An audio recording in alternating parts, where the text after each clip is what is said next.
Mi nombre es Antonio Vázquez Brus, estoy aquí en condición de investigador asociado en la Fundación Bunge-Born y me acompaña Brenda Walter, quien es líder de proyectos también en la Fundación Bunge-Born. Bren. Gracias, Toño. Bueno, bienvenidos a todos, gracias por participar. Toño ya hizo una introducción, como bien les dijo, mi nombre es Brenda, yo trabajo liderando y coordinando proyectos de salud pública en la Fundación Bunge-Born.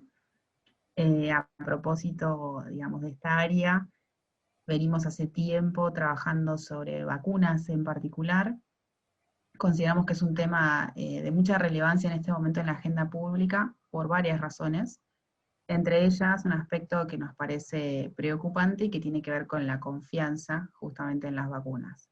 A propósito de esto, nos hicimos varias preguntas como disparador de esta investigación. Una de ellas tiene que ver con cuál es el origen de esa desinformación, es decir, quiénes son los principales formadores de opinión en torno a las vacunas, de qué manera se informa sobre las vacunas.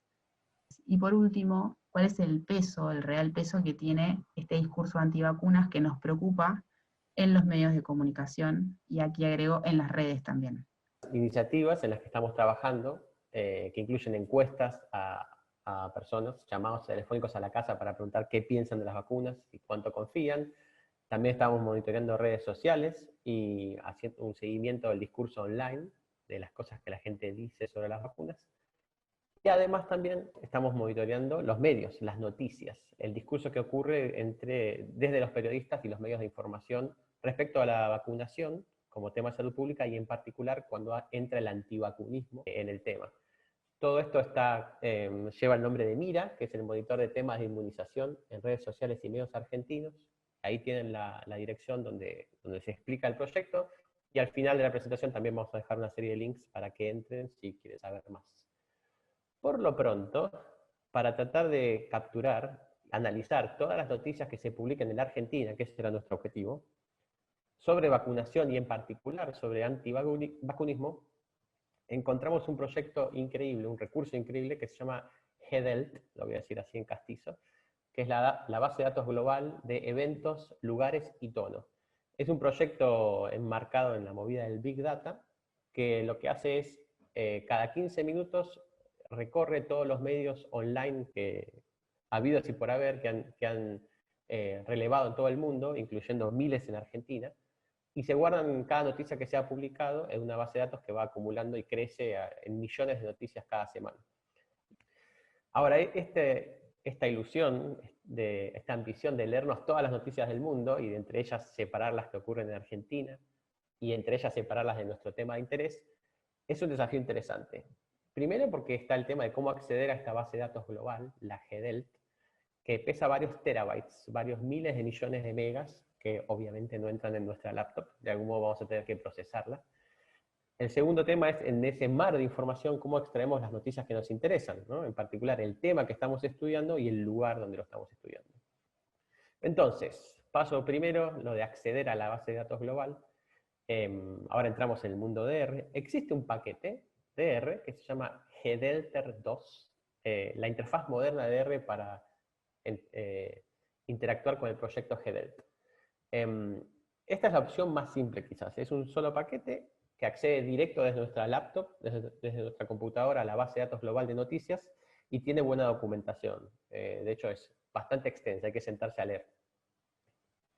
La opción 2 es optar por Google BigQuery. Es un servicio de Google que es una base de datos diseñada para Big Data, está online, corre en la nube de Google, y lo que nosotros podemos hacer es conectarnos desde casa, enviar la secuencia de comandos, la consulta que queremos hacer a la base de datos, y eso se procesa en los servidores de Google, nosotros solo recibimos el resultado.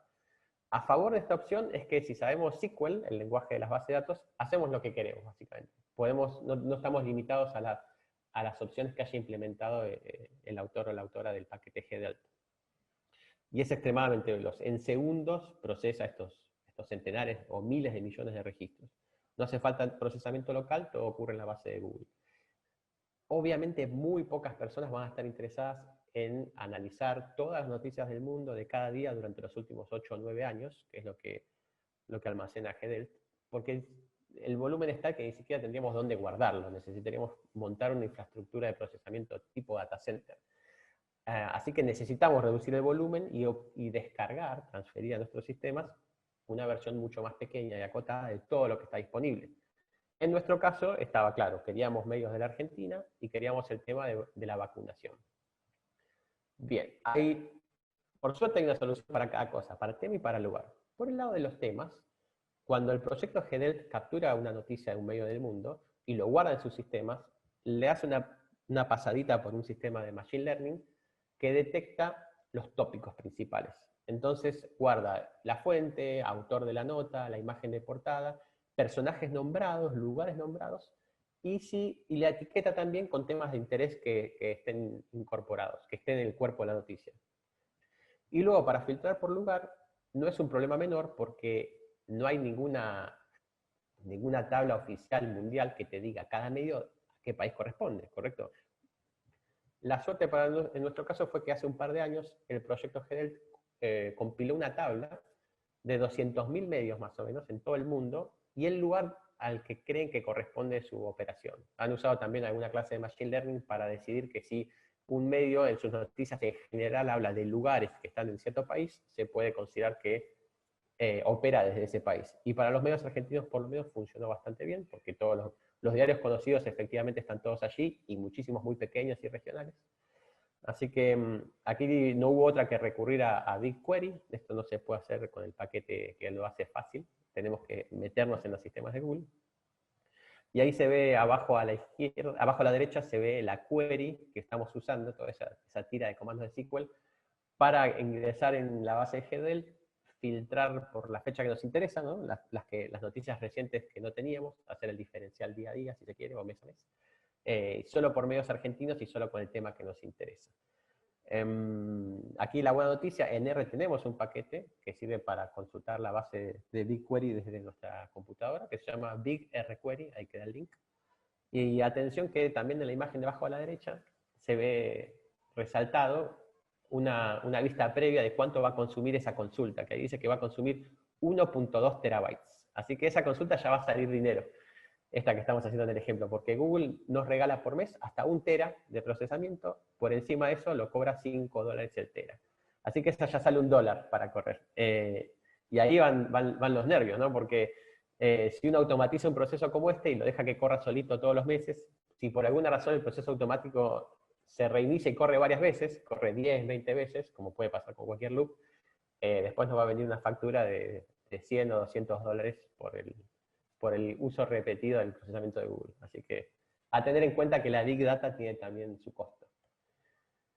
Luego está el tema de bajar el contenido completo, ¿no? Porque por temas de optimización, GDELT no se guarda todo el contenido de cada artículo, ¿no? Se guarda solo una serie de etiquetas extraídas por Machine Learning. De nuevo, nosotros queremos todo el contenido, porque vamos a hacer nuestro propio análisis. Y ahí recurrimos a un amigo de Python. Hay un paquete que se llama Newspaper 3000, que parece mágico. Es muy ingenioso cómo logra, si uno le dice la dirección de una noticia, entrar en la página web del diario en cuestión o el medio, y no se marea por propaganda, animación, pop-ups. Sabe dónde está el cuerpo de la noticia, lo extrae y nos deja limpito solo el contenido de la noticia. Y integrarlo en R, como en nuestro caso, que usamos R como lenguaje principal para todo esto, la verdad fue muy fácil. Existen paquetes conocidos como Reticulate que nos permiten correr Python directamente desde un entorno R, pero aquí hicimos algo todavía más simple.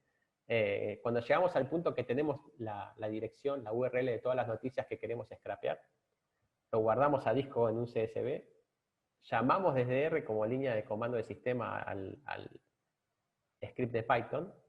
El script de Python está configurado para leer ese archivo que guardamos, obtener el cuerpo de todas las noticias y volverlo a guardar en disco. Así que en cuanto termina de correr el scriptcito de Python, desde R seguimos diciendo, bueno, ahora es leer los resultados y cargarlos. Eso es todo. No necesita nada sofisticado como un entorno de Python dentro de R. Es una llamada a sistema más. Y por último, finalmente, está el tema de clasificar. Tenemos nuestras noticias, asumimos que tienen que ver con la salud pública y la vacunación. Nuestra pregunta es, ¿y hablan de antivacunismo? ¿Presentan puntos de vista antivacunas? ¿Hablan de la desconfianza a la vacuna? Para eso usamos una librería que se llama FastText, fue creada en los laboratorios de investigación y desarrollo de Facebook, nada menos, y los resultados fueron muy buenos. Es extremadamente rápida la librería, en segundos procesa cientos de miles de noticias, y nos dio resultados muy altos de precisión. Nuestra estrategia fue, primero leer, no hubo otra que hacer etiquetado manual, así que con una voluntaria del equipo, Euge, te mandamos un saludo por la buena onda, nos pusimos a leer, ella leyó muchísimos artículos y los etiquetó según su criterio. Así juntamos un corpus de nada menos 1.600 artículos de medios argentinos, clasificados como, hablando de la vacunación en general, hablando de antivacunismo, a favor, en contra o neutral, pero mencionando que existe el rechazo a las vacunas, y como tercera categoría, otros temas. Ahora, en la parte práctica, la librería FastText está implementada en R, el paquete, como se podrían imaginar, se llama FastText R, así que lo pueden incorporar fácilmente a su flujo de trabajo. Pues bien, acá me copié y pegué los resultados, las métricas, para quien quiera ver números. Nosotros trabajamos separando 3/4 partes de los archivos etiquetados por ser humano para entrenamiento, y con el resto, con unos 400 archivos, 400 noticias, las separamos para testear, para ver qué tan buena era la performance del algoritmo para predecir la etiqueta que le había puesto un humano a una noticia que no había visto nunca. En particular para antivacunismo, que es la etiqueta que más nos interesa, el recall, o sea, las noticias con antivacunismo que encontró son todas las que había. No se le escapó ni una al algoritmo. Cuando leyó noticias que no conocía, las que tenían antivacunismo las encontró todas. Muy alta capacidad en ese sentido. Y aquí hay ejemplos extraídos de la base de datos. Me fijé alguna noticia que hubiera sido categorizada por el algoritmo como de vacunas en general, y es esta que habla de 30 casos de varicela y escarlatina. Los padres decidieron no enviar a sus hijos a la escuela. Bueno, me las puse a leer y menciona el tema de la vacunación, lo importante que es, que por problemas de acceso algunos chicos no están vacunados, pero no habla de que nadie esté en contra de las vacunas, así que fue bien clasificado. El ejemplo del medio es antivacunismo claro, está en el título básicamente, dice que una mujer antivacunas y sus hijos contrajeron la enfermedad, perfecto, nada que decir. Y uno marcado como off topic por nuestro algoritmo de Machine Learning, es uno que dice autorizan aumentos por encima de los salarios. Denunciaba que la salud privada estaba aumentando por encima de los sueldos, no hablaba mucho de las vacunas, así que claramente era off topic. Bien, y aquí este cuadro abstracto es cuando visualizamos lo que encontramos. Esto es el año pasado, el 2019. Cada celda representa un día del mes, ¿no? Del 1 de enero al 31 de diciembre. Y los puntitos azules son noticias que hablan de vacunas, en general, en el contexto de la salud pública. Y los puntitos anaranjados son los que hablan de las vacunas y mencionan que alguien está en contra, que alguien no quiso, que alguien pide que no se vacune, lo que fuera. Y los puntitos grandes son cuando aparecen en medios grandes las noticias, ¿sí? Medios grandes son aquellos que tienen alcance nacional. Lo que se puede ver con este cuadro abstracto es que claramente de abril a julio es como la temporada alta de hablar de las vacunas, ¿no? En general y con antivacunismo, sobre todo en los últimos días de abril y mayo. Chicos. En todo caso, bajando estos números, encontramos el año pasado como promedio 42 noticias al mes que hablan sobre antivacunismo en particular, ¿sí? Donde hablan de la polémica, lo que fuere.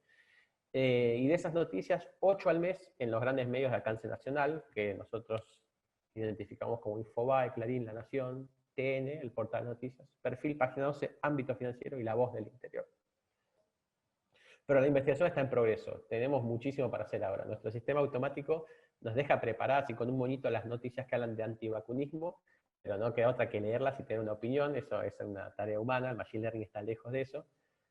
Lo que podemos anticipar son resultados preliminares, como que la buena noticia sería que, en general, cuando los medios hablan del antivacunismo, lo reportan como algo negativo, pero aparece un subgénero ya reconocible, que consiste en reportar cuando una persona famosa dice yo no quiero vacunarme, no vacuno a mis hijos, es tan bárbaro, es todo un negocio, no confío en las vacunas, etc. La preocupación aquí es que la persistencia de noticias como esta podrían erosionar la confianza pública en las vacunas o como mínimo señalar que existe esa erosión. Así que no queda otra que seguir investigando, noticias en el 2020, cuando completemos el 2020 tendremos 2 ciclos anuales de noticias para ver qué cosas suben y bajan. Y por supuesto el coronavirus, que llegó para quedarse lamentablemente, ya influyó en el discurso sobre inmunización. Las noticias sobre vacunas empiezan a mencionar al coronavirus y cuándo vamos a tener la vacuna, y si ya hay gente que se opone a ser vacunada cuando esté la vacuna del coronavirus. Así que ese es un tema que vamos a tener que incluir en nuestro menú de investigación, y quizás en breve podamos hacer otra presentación de estas contándoles más nuestras conclusiones. Por el momento hemos terminado. Aquí quedan los links de interés para quien quiera profundizar en estos temas. También están nuestras cuentas de Twitter si nos quieren consultar algo, y ha sido un gusto presentar para ustedes. Muchas gracias. Adiós.